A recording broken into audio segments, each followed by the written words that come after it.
Hey, this is Steve Bloom, and you are listening to the Geekcast Radio Network.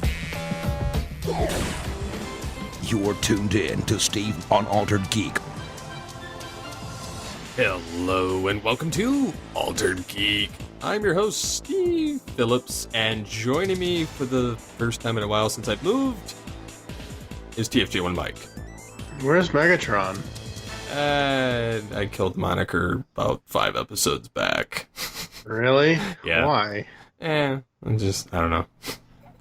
Different feeling right now. Uh-huh. So. Yes, I'm here, I think. I don't know. He's sleepy, everybody. No, I'm not sleepy. Allergies. I have allergy pills that you're only supposed to take one a day. Well, I took that this morning.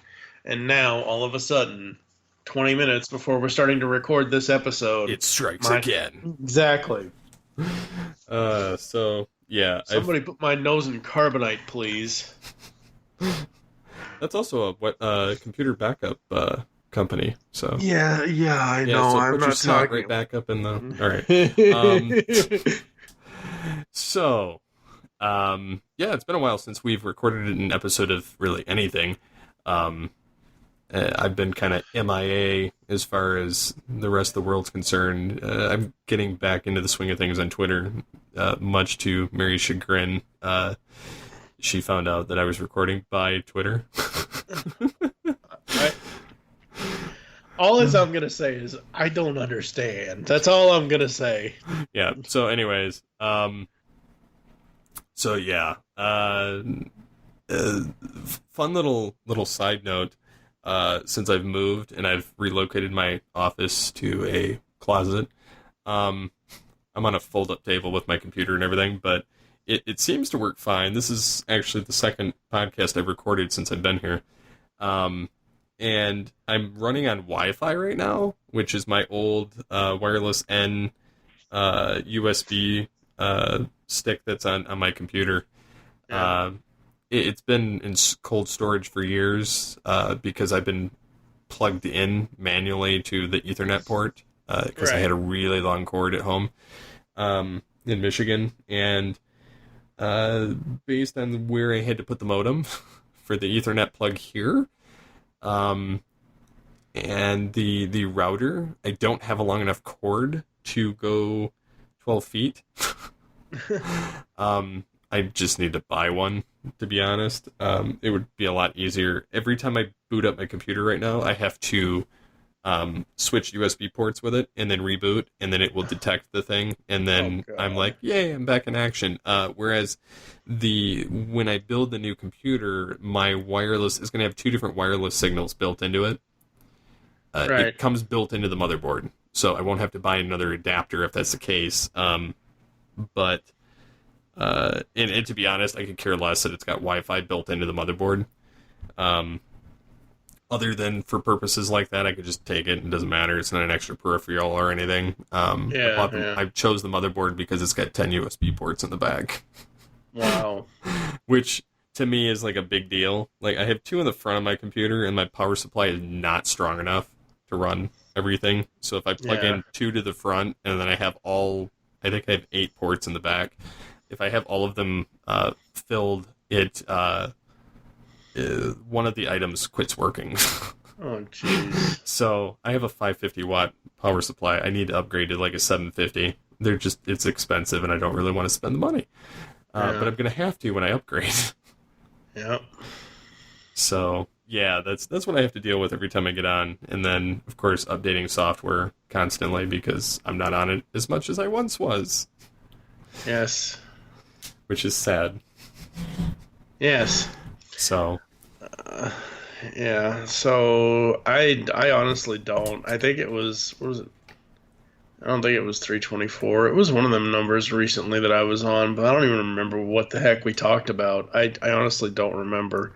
I know I was on AG before you moved, and it was like within the last 3 months or something. I don't remember. But for people who don't listen to any of the other shows that I do, which I don't think anybody really does, so... I don't think so. I think people do. Marginally. Marginally. May 6th of this year, I had to have life-saving brain surgery. Yes. Yes, that was not... Well, I was knocked out, obviously, during the surgery, thank God. So, Yes, you know, it wasn't pleasant, but he came back from it. Oh, God. Okay, so and this is so sad. The easiest way I can explain this to people without going on and on and on about it is go look up how Tim Conway passed away recently within the last couple of months. Basically, what Tim Conway died of is what I had. Basically, I had excess fluid on my brain. We all have fluid on our brains, but I had so much of it that it was basically pushing my brain against my skull. And it was giving me these debilitating headaches. Like, there were days I could not even get out of bed. There were days where Karen and I would be in the grocery store. We wouldn't even have half of our groceries that we were going to get. I'm like, we either need to check out, leave this stuff here, or do something, because I got to go home and I got to lay in a dark room because my head is killing me. So I had the surgery. I have had exactly 3 to 4 massive major headaches like I used to before the surgery since the surgery happened. For some odd reason, they all happened on a Wednesday, and I don't know why that is, but they all happened on a particular Wednesday or whatever over the last 2 months. And it's like one every 2 weeks. Generally, when I wake up, just the rest of my body is in pain now. My back, my knees, my legs, all of that. I just went to the doctor recently, like this past week. Turns out, and I kind of figured this, I kind of knew this, I have slight arthritis in my left knee, which my left side, for those listening that don't know, my left side is my good side, my right side is my bad side. I was born with cerebral palsy. It's a mild case. But yeah, so apparently I have mild arthritis in my left knee. My back is my back. I don't even know. Like, people ask me how I am. I'm like, I'm old. It's not about how old I actually am. It's about how my body feels. And my body feels 80, even though I'm not even 40 yet. And yes, I know I should lose 200 pounds or whatever. I even actually asked my doctor. I asked him because some people have said I wouldn't be. I asked him, do you think I'm a good candidate for weight loss surgery? And he said yes. So that may be something that happens at some point. I don't know. We're trying to sell our house, failing miserably, because we're going to go back to Kentucky because the medical stuff in Kentucky is a hell of a lot better than the medical stuff here in Illinois. And my dad's there, and my dad and I reconnected after my mom died, so we'd have some sort of little bit of family support there kind of thing. So everything he's in is Kentucky? Well, he actually is in Indiana, but it's right there on the river between Kentucky and Indiana.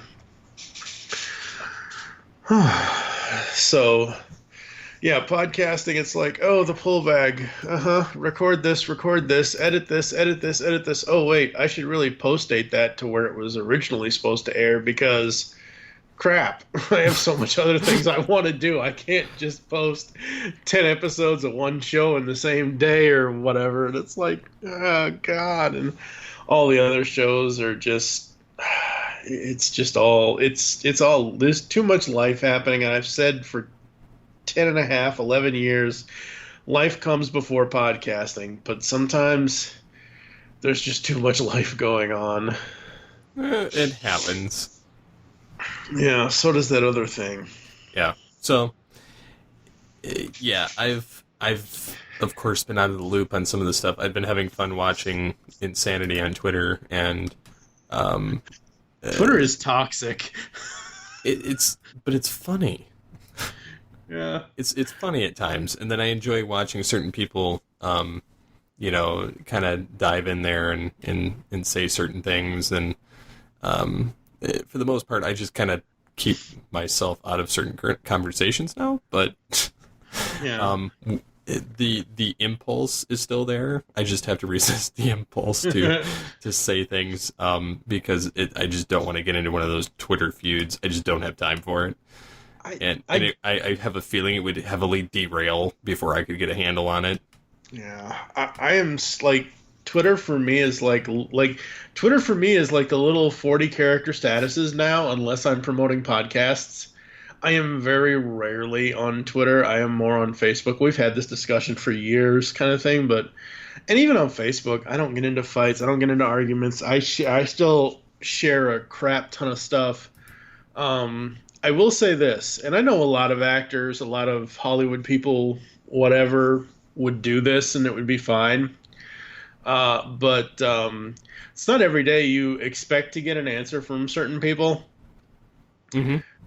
Earlier today, because I've watched consistent reruns of Law and Order: Criminal Intent. I'm one of Vincent D'Onofrio's biggest fans from his character on that show, Robert Gorin. I asked him, excuse me, good sir, I was wondering if you ever had the chance to revisit the role of Robert Gorin, what story would you want to tell with him? Never actually expected Vincent D'Onofrio to answer me. Now, this is his official account. This isn't a fan account or anything else.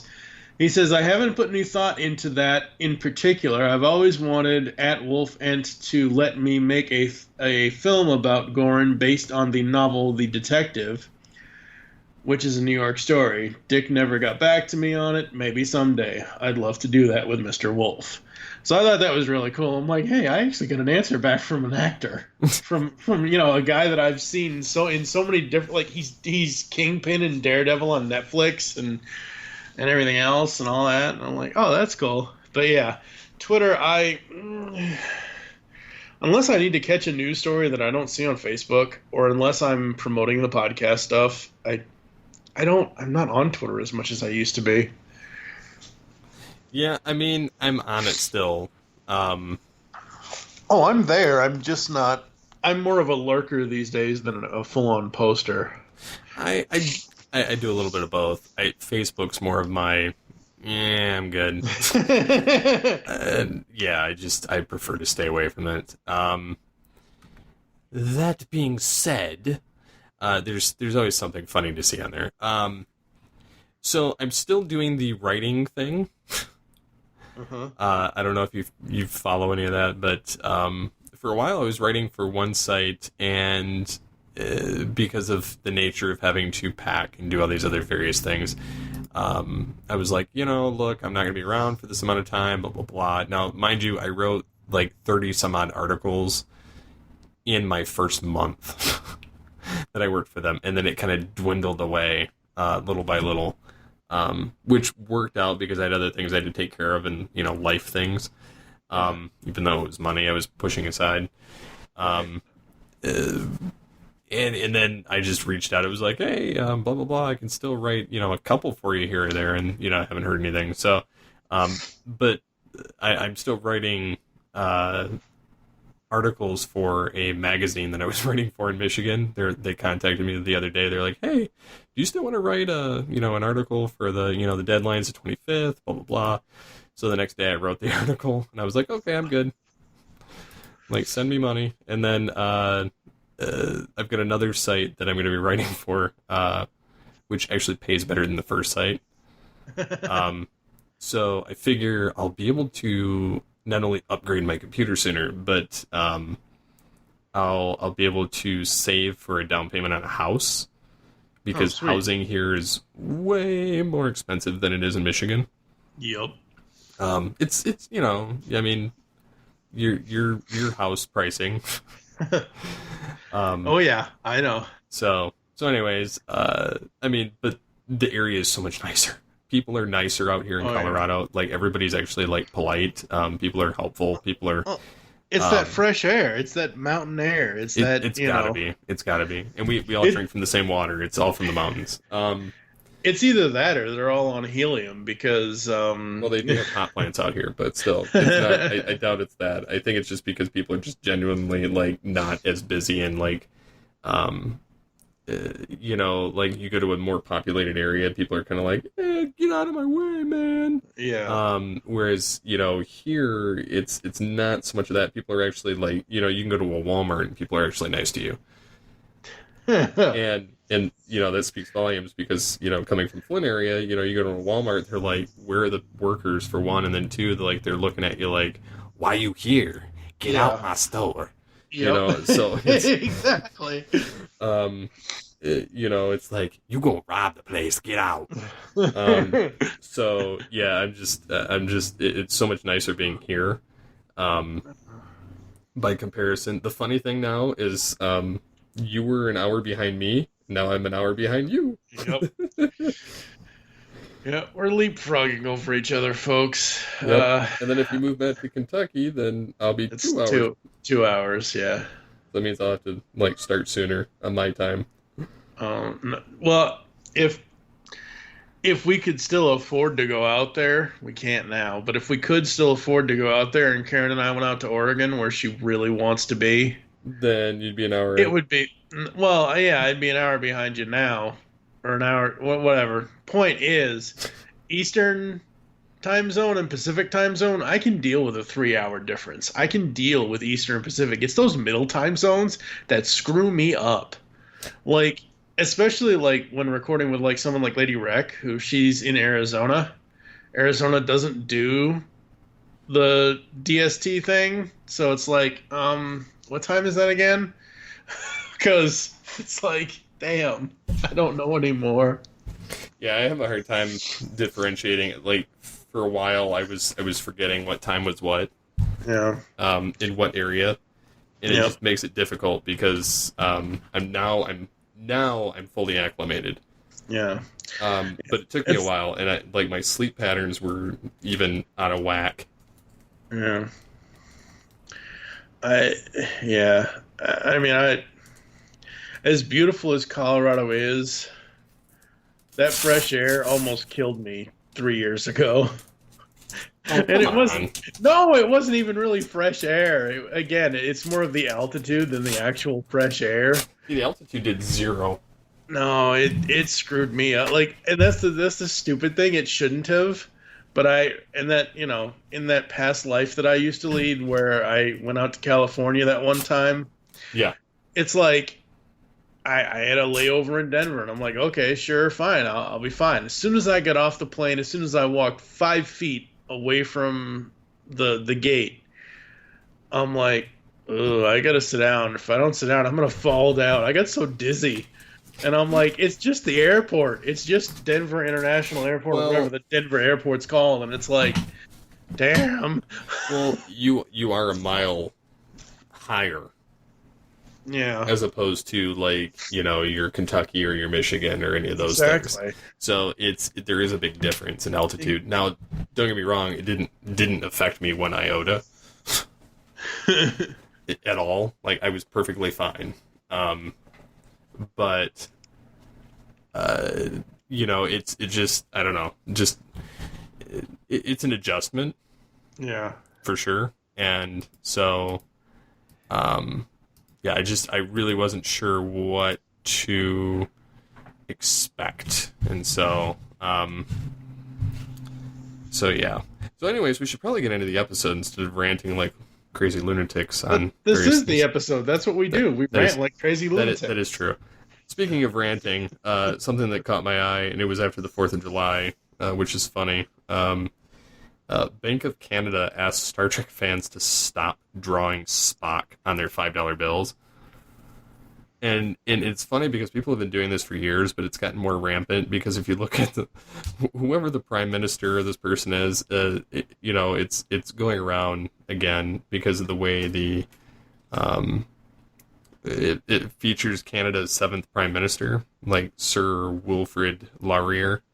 Yeah. And it says Star Trek fans have taken to drawing pointy ears and a Vulcan haircut on the bill, transforming him into Lieutenant Spock. Because he does have that kind of look in the $5 bill. Yeah. And it says, unfortunately, the Bank of Canada doesn't find these changes too amusing. They've asked citizens to stop spocking in the bills because even though it's not illegal, they may interfere with the security features and reduces its lifespan. Yeah, that's crazy.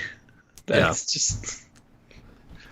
And the radio station that posted it's like, we say, keep it up, Trekkies, live long and prosper. Of course they do. Yeah. Yeah, so... and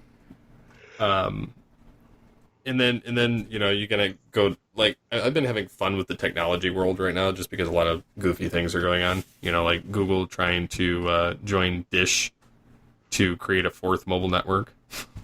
God. Which, who needs that? Exactly. Yeah, and it's funny now because, you know, how years ago Google changed their name to Alphabet. Yeah. They're like, the ideas for Alphabet owned Google. It's like, why don't you just say Google? Yeah, really. And Dish to launch their own wireless giant with the help of assets acquired from T-Mobile, which is now under pressure from the Department of Justice to aid such a project in order to get clearance for its $26 billion merger with Sprint. So in other words, they're being told that they need to help or they cannot merge with Sprint. Which is funny because, honestly, like, T-Mobile and Sprint haven't been relevant in years. Like, it's pretty much always been like an AT&T and a Verizon game. It's so funny you mentioned this. I'll have to send you the link later to put in the show notes. But I've mentioned this before on this show, I think. I watched this guy on YouTube called Company Man Mike. Mm-hmm. And he basically does videos where he talks about decline or why are they so popular of all these. Like, he's done videos on the Aldi's stores. He's done videos on like Red Bull and Coke and Pepsi. Like, he's done like all that kind of stuff and various things. And he does really good videos. He just released a second part of his AT&T series where he talks about the rise and fall and rise again of AT&T and how AT&T almost bought T-Mobile. That never actually happened. And how they now own Time Warner, which includes HBO. I told this to a friend of mine, and I actually posted about the news about which we'll talk about this in a minute, about the Warner Media app. Mm-hmm. My buddy on Facebook's like, AT&T owns HBO. Huh? So basically, Warner Media is AT&T. Warner Media is a subsidiary or is a part of AT&T, which means that they own HBO. Warner Media, like Disney and everybody else, has been doing our app is coming. Watch all our content on our app. Because, Hulu and Netflix apparently are not just good enough. They're going to call it HBO Max. So they're not going to do the Plus thing like Disney and Hulu and whoever else is doing the Plus thing. They're going to call it HBO Max. And when my buddy saw this article, he's like, AT&T owns HBO? That just seems kind of sick and wrong. I don't know. It's crazy. Like, I can't keep doing this app thing. Like, I have the DC Universe app, but I don't have a subscription. I may want to try it one of these days, but I have no desire to. I have the Boomerang app, which is cartoons and Cartoon Network, but it's Boomerang. It's all the classic old whatever shows things. And they do put new stuff on there. Like right now they've got the new Scooby-Doo and Guess Who, which is basically an updated version of the new Scooby-Doo movies from 1972. But that's like $5 a month for all the content that Boomerang has on there. And so far as I can tell, none of the content that I love watching on there has ever gone away. That's one of my biggest issues with Hulu, Netflix, other streaming services, that they only have certain things for certain amount of times kind of thing. And it's like, God, then why am I subscribed to you if you don't have anything I really want to watch? Yeah, see, I honestly don't. I don't care for any of the streaming services for the most part. I mean, I have Netflix, which, it's a promoted thing. Like, it's honestly not something I would go out of my way to pay for. Yeah. Just because I don't necessarily need it, and majority of their content, their Netflix originals, are nothing I would care to watch. Not only are they, pretty much vulgar and I just don't want to watch it. Like, there's many other things I could be staring at, and that's not one of them. and their content, to be honest, when I've watched some of it in the past, not very good. Like, I mean, I know that I know that people are like, oh, but you have to watch this show. It's so good. It's like, no, it's just, it's like when you look at the movie critic thing, and they're like, yeah, this show is like the greatest thing since sliced bread, and I'm giving it 5 out of 5. And then you look at the audience score, and it's like a 0. And then you look at, the opposite. The audience is like, this is great. And then you look at the critics, and they're like, this is terrible. It needs to be burned in a fire. And so, to me, it's just, I don't know. Everybody has their own opinion of programming, and I guess, like, I'm an old curmudgeon. I just want, like, old school stuff that's, like, not all that garbage. I'll tell you this. The one Netflix original I will suggest to you is the Carmen Sandiego thing that they put out. That was really good. That was very good, actually. But yeah, I will recommend the Scooby-Doo and Guess Who, because, like I said, it's basically an updated version of the original new Scooby movies, where they have a special guest, a mystery guest on each week. Like the old show, they had the Three Stooges on there. They had Batman on there several times, Batman and Robin. They had the Harlem Globetrotters on the old show. I remember watching those when I was younger.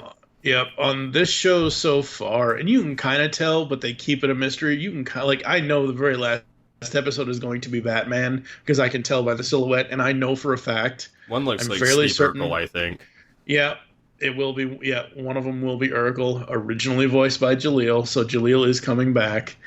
Did I do that? Did I do that? But Batman, thank God, is going to be voiced by Kevin Conroy. Yes! But no, I've been enjoying them. So far, they've had Chris Paul, the Funky Phantoms, and Wanda Sykes. Wanda Sykes, for some odd reason. And, and the Wanda...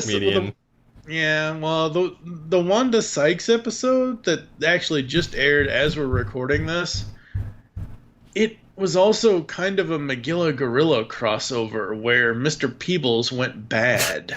It was really strange. It was very, very strange. They got to play with the Hanna-Barbera library. They don't care. Yeah, because they got to do something with the Hanna-Barbera library. And I know a lot of people are complaining that Scooby is the only franchise that they really put anything into. But the one thing, as much as I love him, I absolutely do.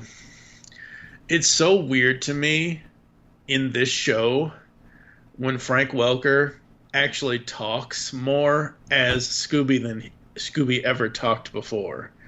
Frank actually has full lines in the Scooby voice. Yeah, there's like full sentence. Scooby Dooby Doo.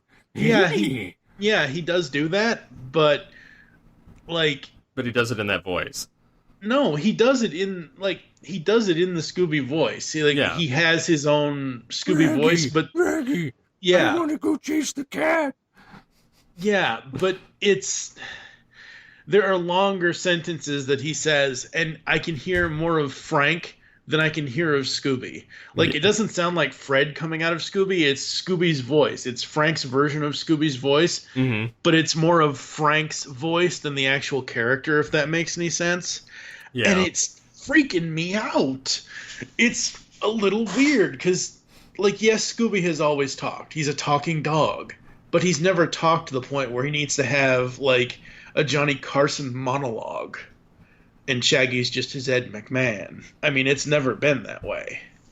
I don't know. Like you said earlier, we're old curmudgeons. We like things the way we like. I don't dislike the show just because of that. I don't dislike the show at all. I think the show is cool. That's just one aspect of the show that just kind of threw me for a loop, that Scooby is talking more than he normally would. Yeah. So, yeah, I don't know. It's just, it's crazy, to be honest. I don't know. Yeah. So, this is a little bit funny thing. I don't know if you saw the news about the new Disney World thing, or Disneyland thing, about their Star Wars land. I saw something about it, but I don't remember. Well, anyways, the only thing that matters out of that whole story is the fact that it's not doing very well. And it's people are actually they're like some article I read the other day about it. Disney was saying like that they didn't understand why it wasn't full. And I'm sitting here going, well, it could be the fact that you doubled your admission pricing just for that park. Yeah, really. And wonder why people can't afford to go. For one. Like, two, like, I honestly don't care to go to any of those parks anymore. Like, if you would have asked me, like, probably 5 years ago, I would have been probably gung-ho for it. But, like, nowadays, I'm kind of like, I'm good. It's not something I just have to see, but yeah, Disney in a effort, it says that they're, they announced the, another ride, for a second Star Wars ride, Rise of the Resistance, and that it'll open, in both California and Florida, but I think they're gonna kind of kill themselves at some point because their pricing is so absorbently high. We all remember Spaceballs, right?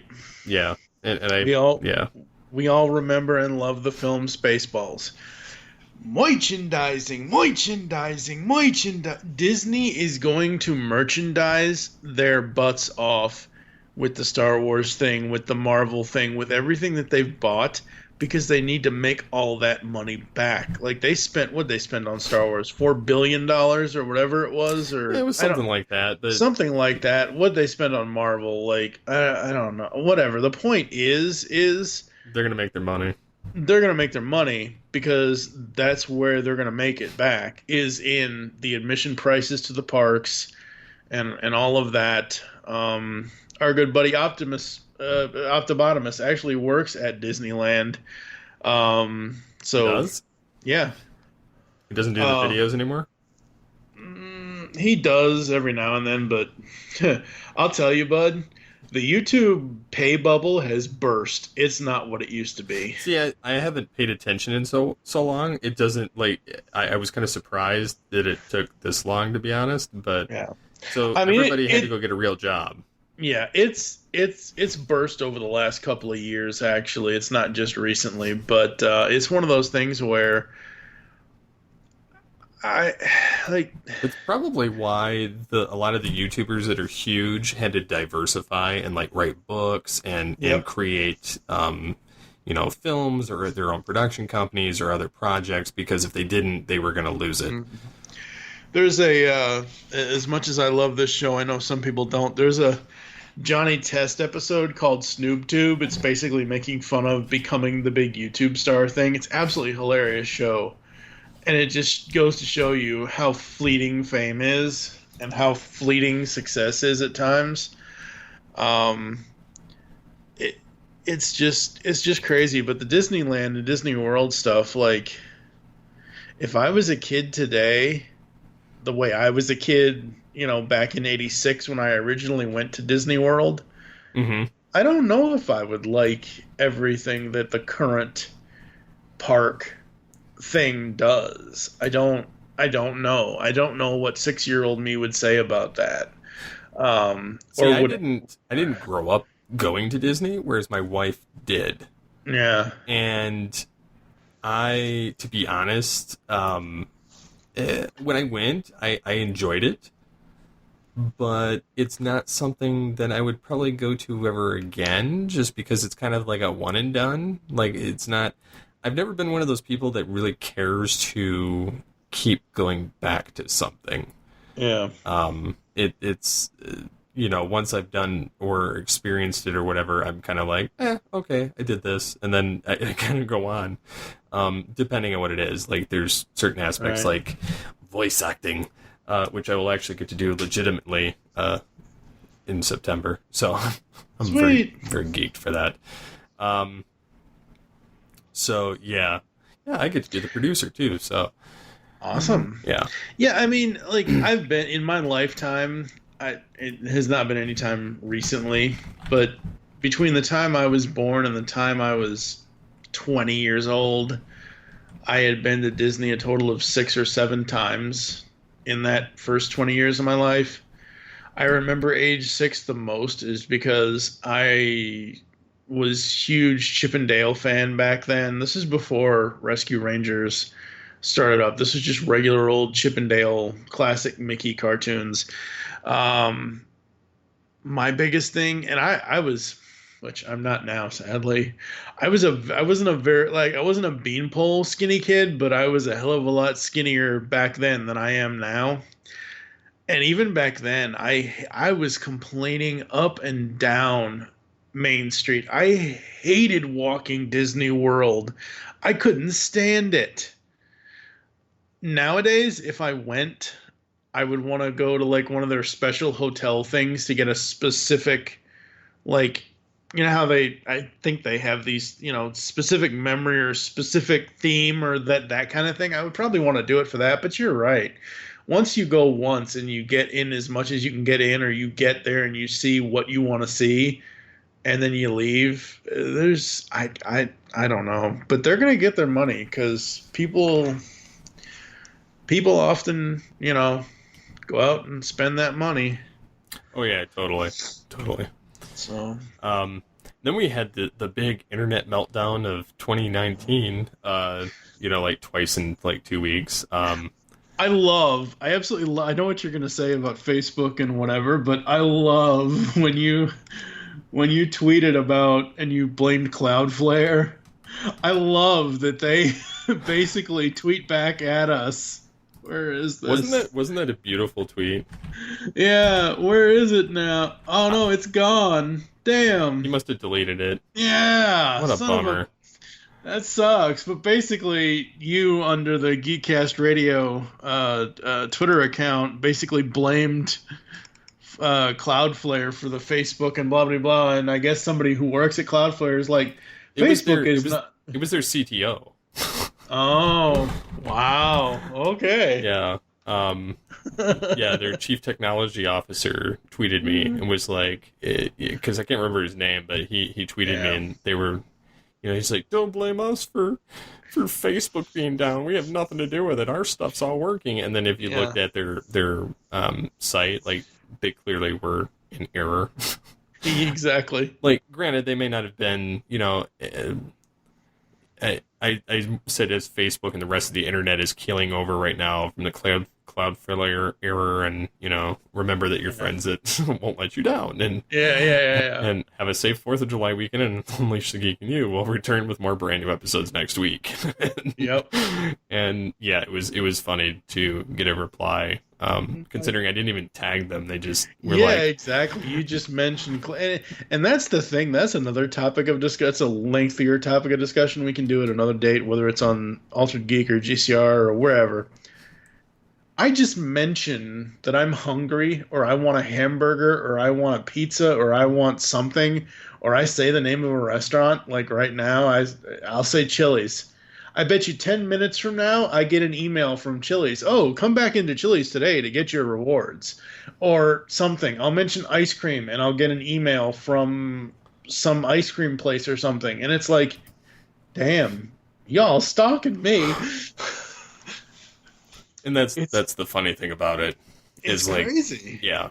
And that's kind of the world we live in now, is everything follows everything. And so, like, you follow people you work with, you follow the companies you work with, or that you enjoy, or that you like the products of, or that you like to eat at, that, just whatever it is, like you follow everything. And sometimes they may not follow you back, but they have their search filters on and will find you.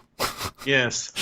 I love when other companies like get into war, especially on Twitter. It's not so much on Facebook, but on Twitter. You talking about like during the IHOB moment? Yes. Like where everybody's like, one of the things was like, they're like, IHOB, International House of Burgers, and one of the companies, I think it was like Wendy's or something else. They're like, or Burger King did it too, or something. Both of them, yeah. They're like, they're like, go back to selling the thing you're good at, pancakes, you know? Exactly.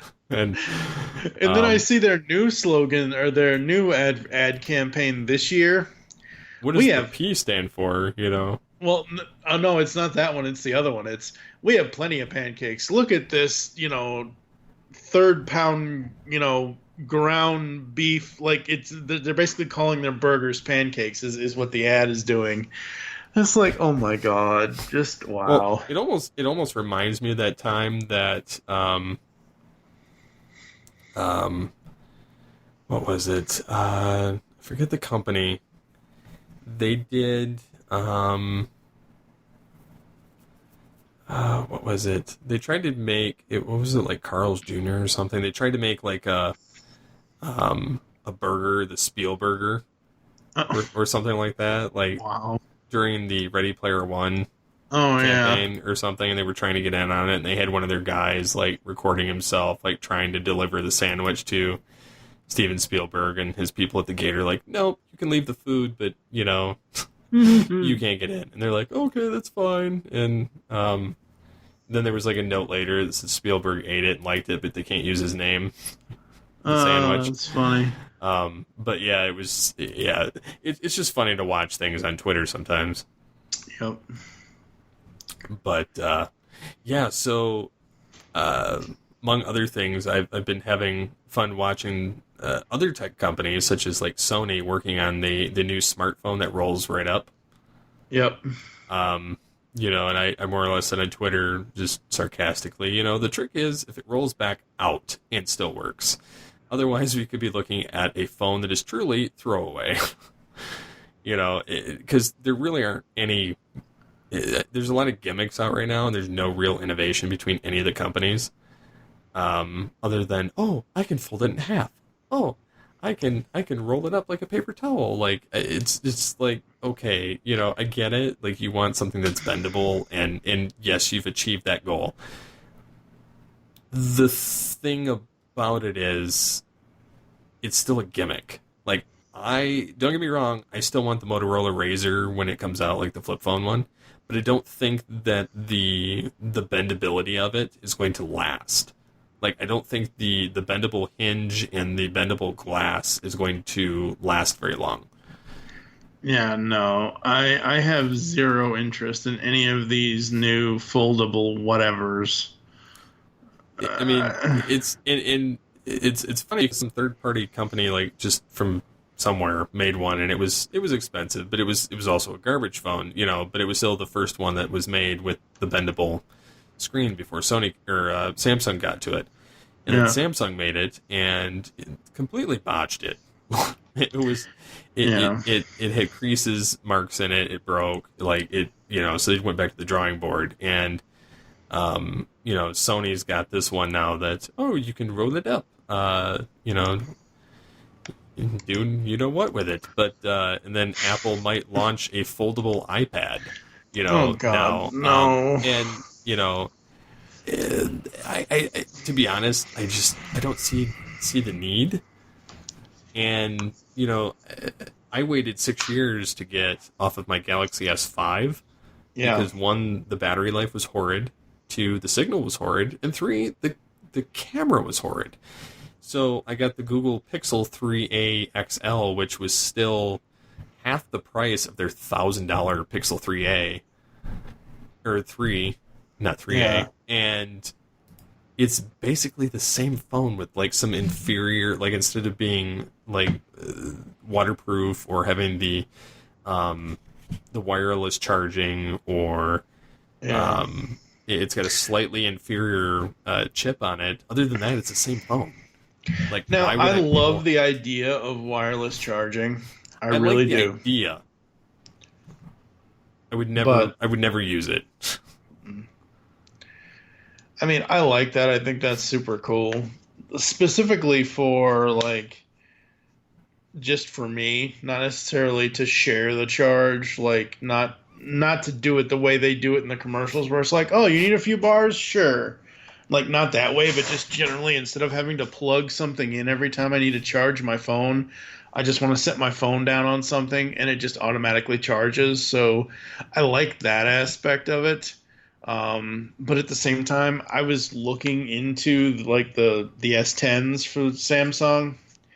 The fingerprint thing is now on the front because the camera, they have three cameras on the back and no actual fingerprint thing on the back. I'm like, I'll stick with my S9 until they put the fingerprint scanner back on the back. See, they have it on the back of the Pixel. They even sell phones that utilize, you touch it and it does its thing. And Yeah.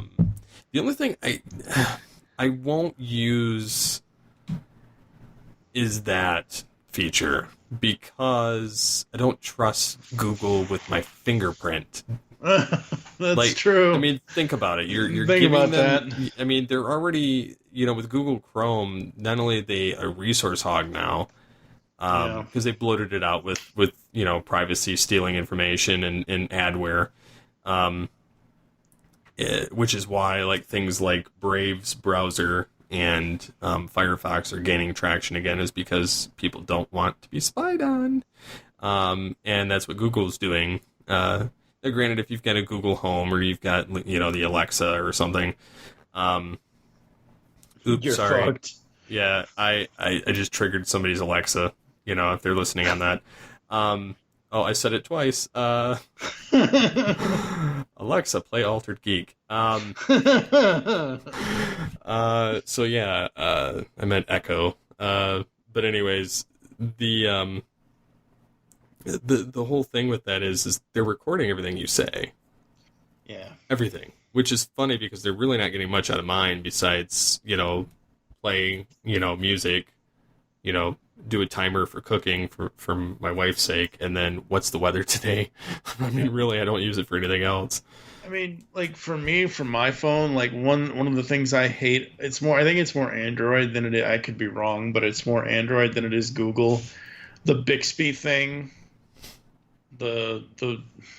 their assistant or whatever is called Bixby. For Like- Google's? No, for Android. Android is Google. Well, for Samsung then. Yeah, It's Samsung's is, yeah, I don't, that was my whole reasoning for getting a Google phone, was so that I was the purest form of Android without having all that bloatware from a company or from a provider, and it's unlocked. So I don't have Verizon's garbage on it, I don't have AT&T's garbage, and I don't have Samsung's garbage. Yeah, I might be going to Google at some point, but we're using Comcast and the Xfinity Mobile and whatever because it's tied into the internet and all that. The one thing I absolutely hate about it is the Bixby button because you can't reassign the button to anywhere else I heard about that. on the S9, and I don't even have to touch the button. I've actually tried to disable Bixby, and I have, but there are certain times when I'll say something and not even I'll be sitting there playing a game, all of a sudden the Bixby window will just pop up, and I'm like, I didn't say anything. I'm sitting here moving my finger, playing my game. That's all. I'm sitting here holding my phone, pressing my thumb on it every time Mario needs to jump in Super Mario Run or something. Like, I didn't even say anything to do anything. I was sitting there the other night, a couple weeks ago. I was laying in bed just watching stuff on my phone because that's just how I do it these days, I guess. Just trying to fall asleep. Next thing I know, the Bixby window pops up in the middle of watching my thing on Hulu, and I'm like, I didn't say anything. Like, it really does listen, because if it hears something on Hulu or whatever other app, it's like, fuck, it can just pop up anywhere. Sorry, that's too damn. I'm not used to this.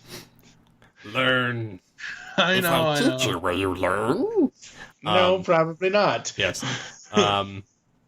So, yes. Windows 10 preview lets you go passwordless and improves your phone app. Yeah, no thanks. No. Make your device passwordless. Okay, so You can use your phone to log into it, basically. So you can use your fingerprint or you can punch in a pin. It's the same thing as a password. I've had nothing but problems when I've had to deal with something like that. Yeah, that's just silly. Like, on my phone, like, yes, I do have the fingerprint thing, but I also do have... There are several times that the fingerprint thing won't function, and it's like, you have to enter your password this time, or else if you don't, blah, blah, blah. So I'm like, I still have a password for my phone. The computer, though, it's like, oh, we don't want a password. We just want this 4-digit code that you created. And I'm like, okay, fine. Do, fine, whatever, just work. Do your dang job. Exactly. Oh. But yeah, so I mean, there's a ton of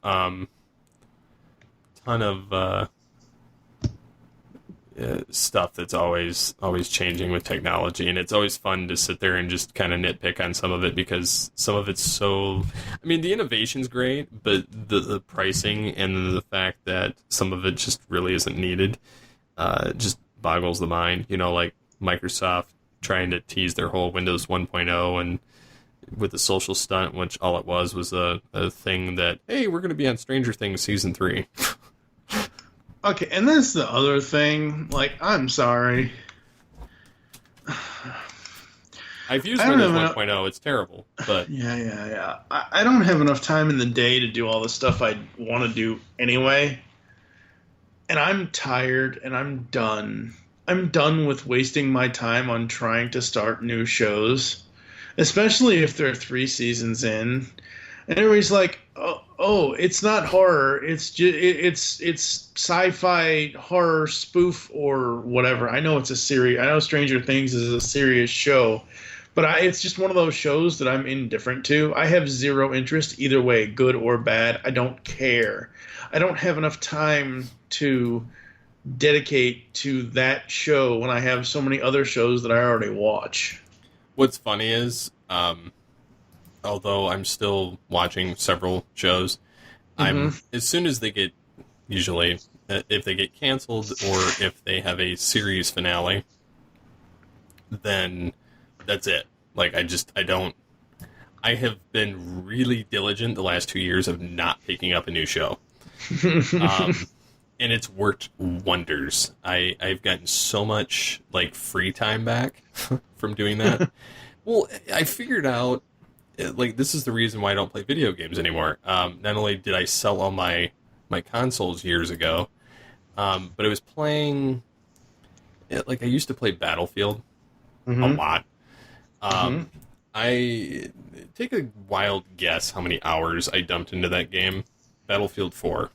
In total or on a daily total. basis? In total, I would say maybe 200, 300 hours. You wouldn't be far off. Let me see what it actually shows. It was, I want to say it was like 294 hours playing Battlefield 4 alone, like just that game. And it tracks you. I mean, it knows. And I got high up there in the points and everything, and I got pretty good at the game, but I was literally playing it every chance I got. And it was insane the amount of time I wasted. Insane. And then I was watching 26 different television shows.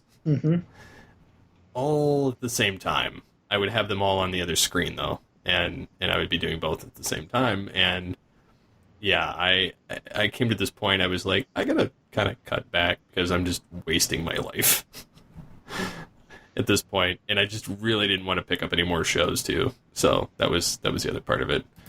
And I think Battlefield 1, I think I played like close to 100 hours on that. And I was like, yeah, I'm going to stop. And then somebody gave me the promo code for Battlefield 5, which it's really funny. It goes 4, 1, then 5. Because there really was no 1. There was a 2 and a 3, and, you know. So anyways, so I did get the code for like 5, but I've never played it. I never had the inclination. I was like, I looked at how much time I dumped into those other games, and I'm like, no, I'm good. I really don't want to play this again. Like, and it's really not that much different. It's just different user, interface and different looks, and I've done that. I'm good. It's like I used to own an Xbox 360. I used to own a PS2 and a variety of other systems. And when my memory card went bad, that was when it was time to get rid of the system. Yeah. Because my PS2 did that to me once, and I was like, no, because I had beaten like 20 games, and I had everything exactly how I wanted it. So if I wanted to go in and play any levels, I could, and because I had all the end game stuff. And then it wiped itself out, and Mary's like, "Do you want to get a new card?" And this was, of course, years ago. Mm-hmm. And I'm like, "Nope." I'm like, grabbed it all, put it in a box, took it up to GameStop, pawned it. Yep. I was like, I'm done. And then my 360, I was right. Battlefield 1, I had about 73 hours, and Battlefield 4, I had 295. So, yeah, I played a lot. Yep. So, anyways, and that's not counting any other games I've played in the interim, like Command and Conquer and things like that. I don't play games anymore because I find that they're highly addictive for me, and I don't want to waste any time.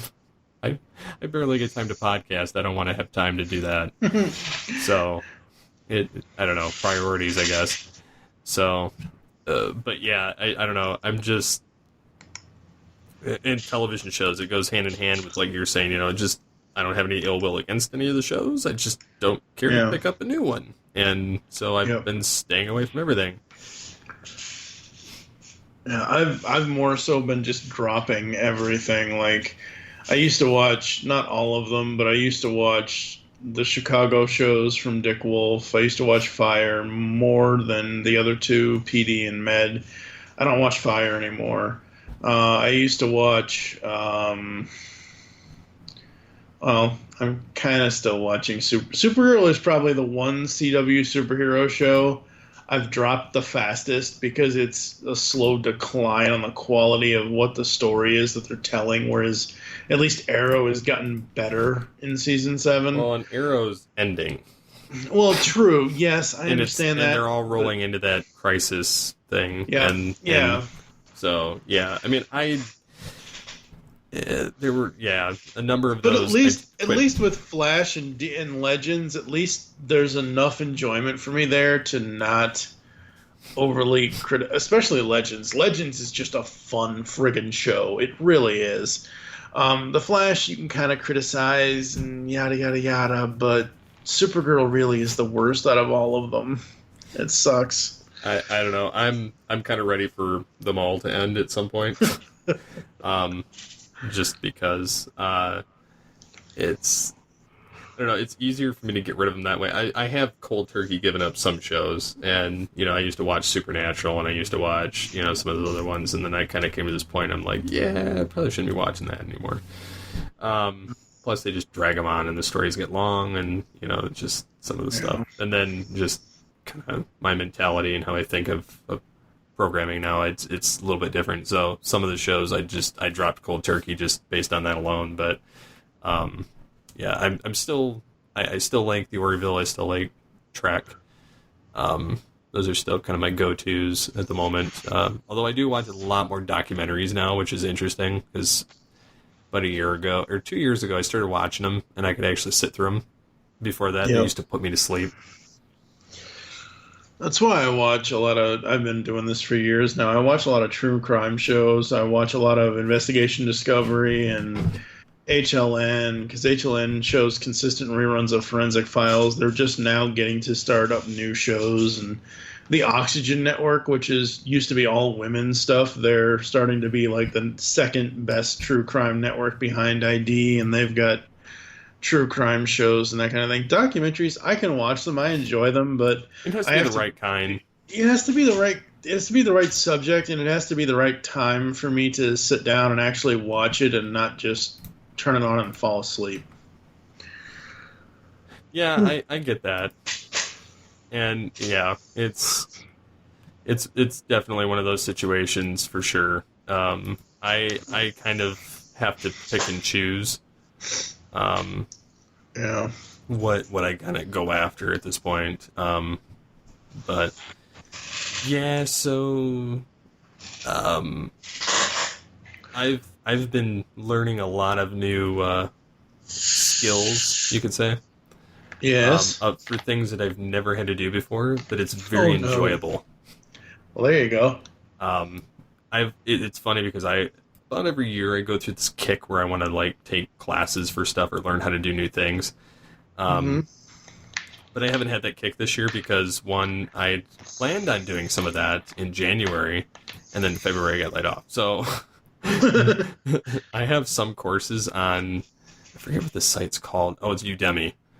That I was meaning to take, and I've not gotten back to them, unfortunately. Which I kind of hope in the near future I'll kind of make the time, but because some of the stuff is really interesting, you know, how to learn how to do certain other things. But yeah, like I said, I learned how the process of CD mastering works. Oh, cool. Which is really in depth, but it's pretty cool when you see how the whole thing works.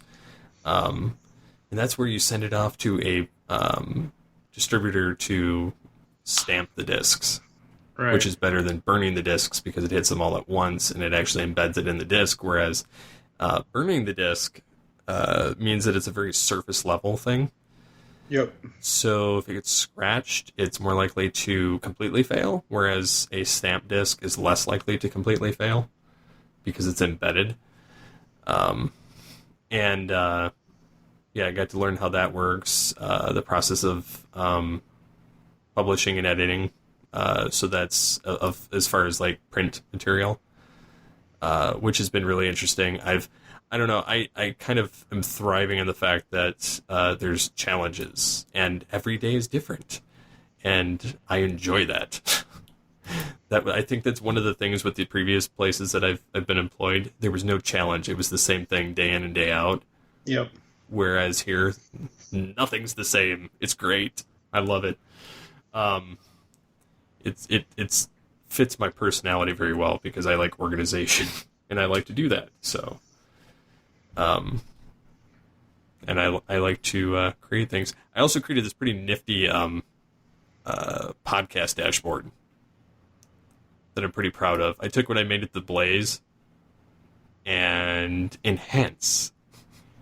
You know, like Super Troopers. Enhance. Mm-hmm. So it's better. So yeah, I'm pretty stoked about that too. So, do you have anything that you would like to bring up? I don't think so. You know what's funny? At that exact moment you started doing that, I was scrolling across my tweets because sometimes I forget what I've, you know, whether I've bookmarked something or whatnot. Because a lot of times, what's weird is I can get to my bookmarks. I wonder if I can do that on the PC. It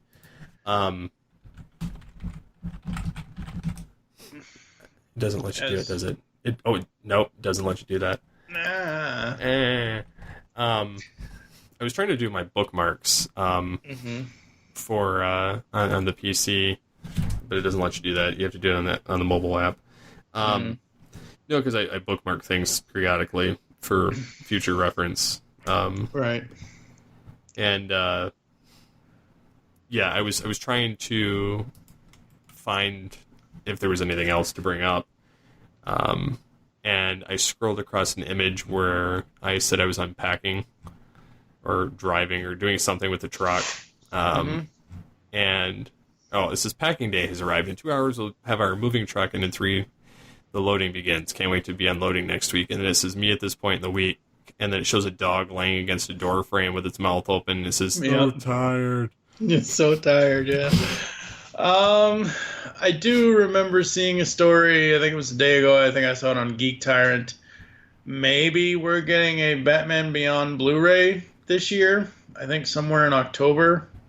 So, yay, 20th anniversary, we get a Blu-ray version of Batman Beyond complete series. Very, very cool for that.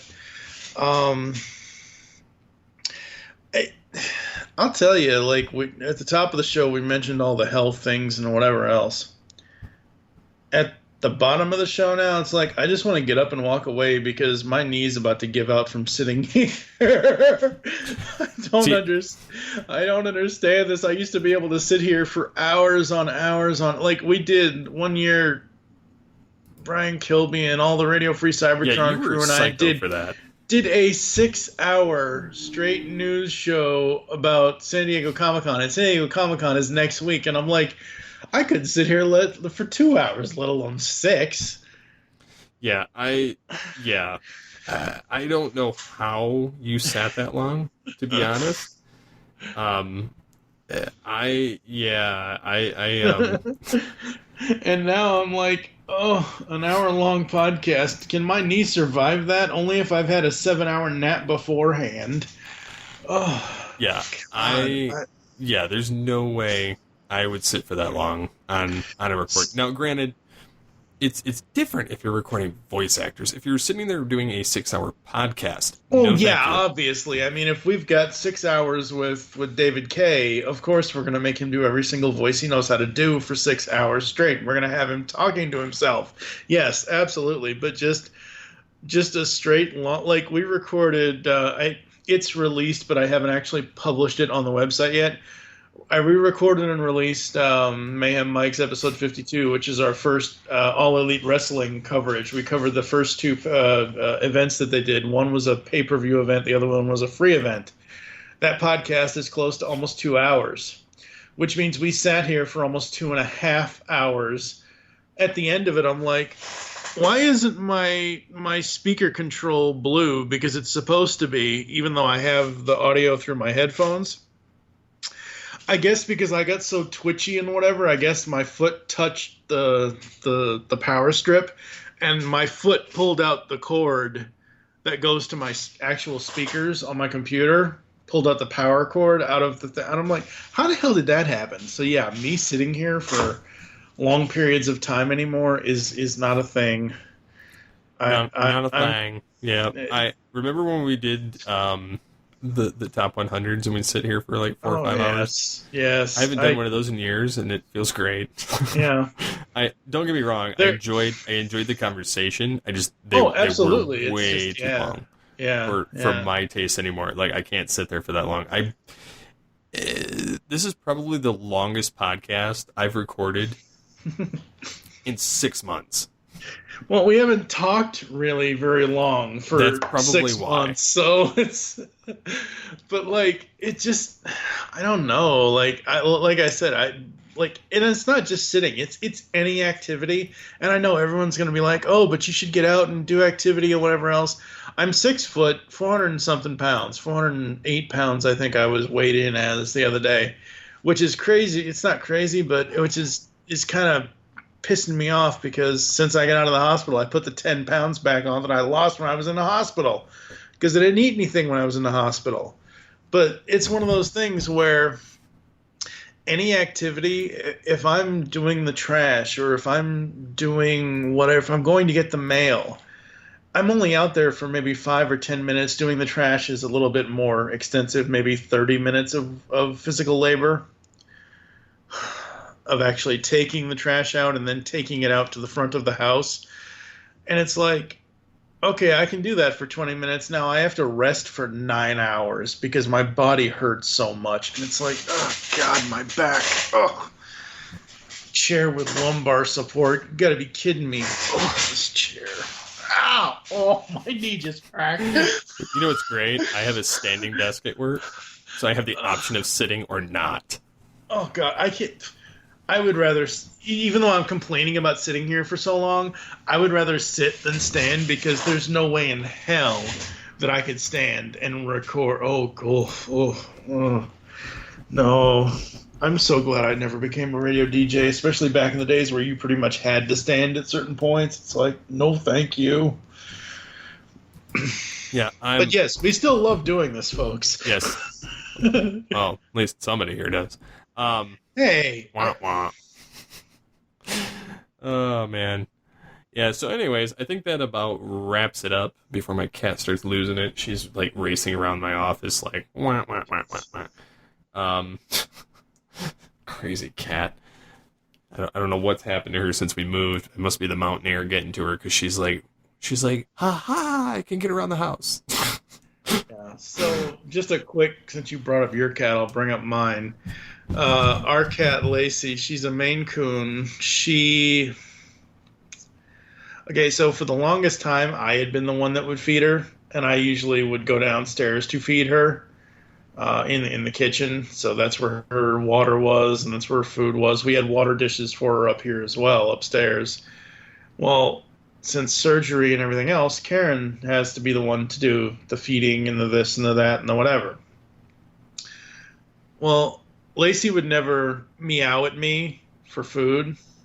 She constantly meows at Karen at like 3:30 in the afternoon when she's not even supposed to be fed. She gets fed twice a day, 12 hours apart from each other, once in the morning and once at night.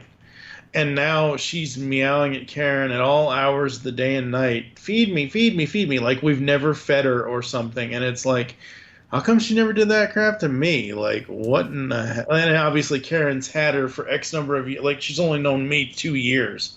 And Karen's had her for 10 plus or however many years she's had her.